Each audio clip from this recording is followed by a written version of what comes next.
else. You know, I tell you what, I got some interesting emails from some people at MoveOn.org who accused me of being a sellout as a liberal.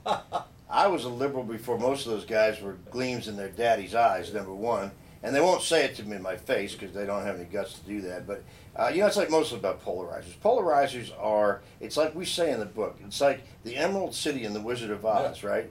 It is a lot of smoke and mirrors and a lot of big wizards, scary people, and then Toto pulls the curtain back.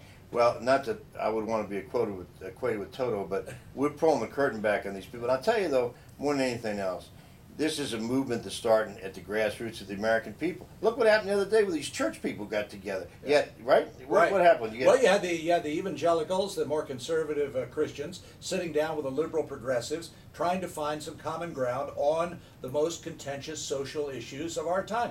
This is what used to be done in Washington and around the country. This is how real people live. When you have a disagreement with your neighbor, you don't take out your megaphone and say, you dirty, rotten neighbor, you no good individual trying to ruin me.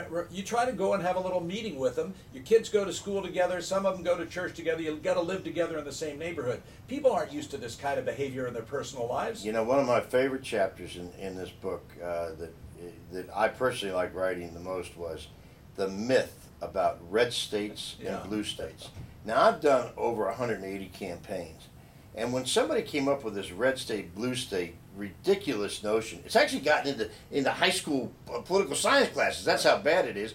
And it happened because one night in 1988, some kid in the graphics department at ABC decides to put red up if George Bush wins and blue up if Michael Dukakis wins. Well, it's all of a sudden become a term of art in politics.